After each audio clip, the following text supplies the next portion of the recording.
de petits artisans, des commerçants, des paysans. Vous savez, ils étaient nombreux, bien sûr, à Rome. L'économie était prospère. Nous avons d'abord les fiançailles. Les fiançailles, comme maintenant, on offre bien souvent la bague de fiançailles. Là, c'est un anneau qu'on va lui offrir, un simple anneau. Elle recevra sa famille, elle fera une petite fête. Voilà, donc elle va décider du jour de son mariage. Ensuite arrive la veille du mariage. La veille du mariage, eh bien, vous avez l'augure, c'est un prêtre qui demande aux dieux si vraiment ce couple peut être uni. Alors il faut savoir qu'à cette époque, le mariage était tout à fait un acte privé.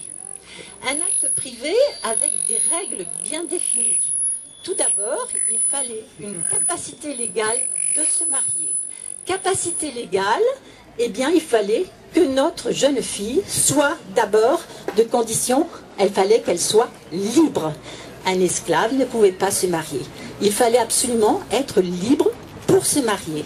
Alors, les fillettes se mariaient, allez, 12, 14 ans après, 14 ans, et dans la plèbe, mais dans l'aristocratie, un petit peu plus tard, 16, 17 ou 18 ans, voilà. Donc l'âge était important, mais il fallait également avoir l'aval de son père ou l'aval du tuteur, voilà. Donc la mariée, elle quitte l'enfance, et comment elle va quitter l'enfance, cet enfant ?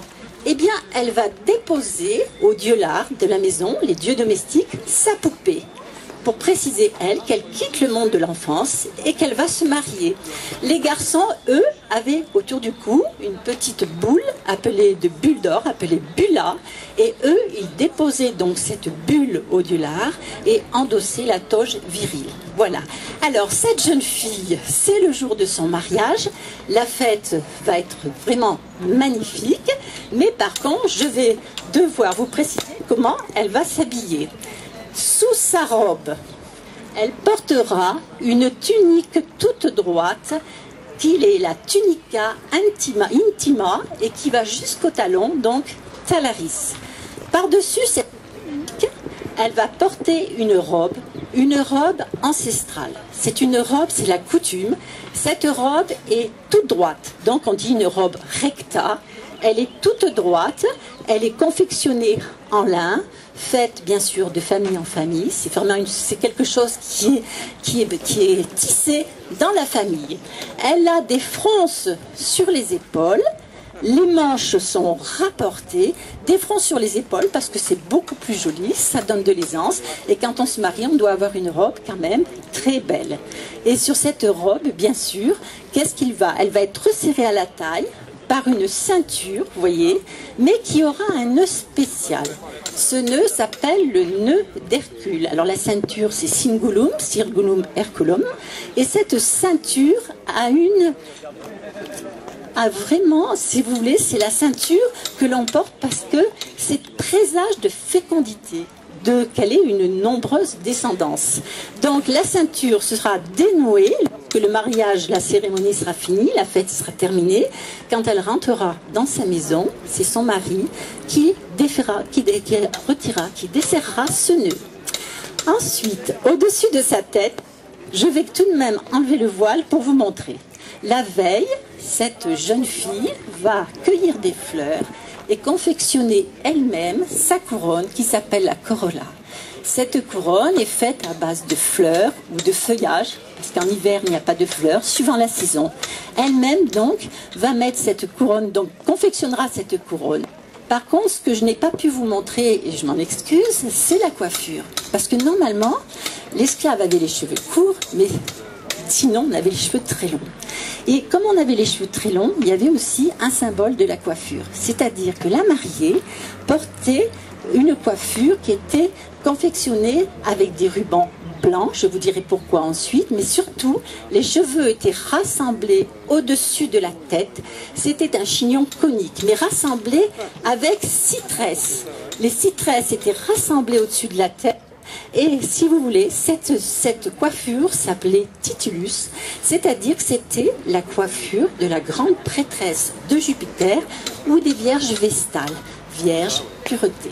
Voilà. Alors donc, si vous voulez, une fois que la coiffure est terminée, la couronne sur la tête, on va se permettre de recouvrir la mariée.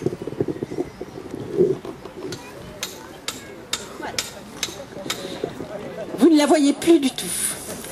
Coutume. La mariée était entièrement recouverte d'un voile. Bien sûr, signe de pudeur, ce voile était un lin, un voile de lin qui était teinté. Alors je pense que vu la couleur, vous devez un petit peu avoir un aperçu de la teinte. Couleur safran, voilà. Couleur safran, couleur flamme, flammeum. C'est pour ça que l'on appelle ce voile le flammeum. Couleur safran. Ce voile a également un symbole. C'est un présage de mariage durable. Donc notre mariée est ainsi prête pour la cérémonie. Mais comme c'est un acte privé, elle ne va pas passer, elle va être en famille avec une matrone qui sera présente. Alors cette matrone est une femme qui a été mariée, mais qu'une seule fois, qu'on appelle pronuba. Cette matrone va joindre les deux mains, la main droite de la mariée et la main droite du marié. Et tous deux, bien sûr, exprimons un vœu. Un exemple, toi, Julia, ou moi, moi, Julius, je serai toujours. Voilà, et vice-versa. Donc, vous voyez, l'amour est là, on fait la fête, on fait un banquet.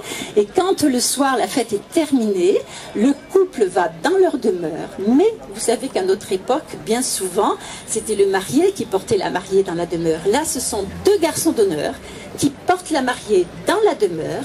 Et une fois qu'elle est dans la demeure, tous deux offrent encore des ex-voto, des objets aux dieux, si vous voulez, pour un petit peu finaliser leur union, leur vie conjugale.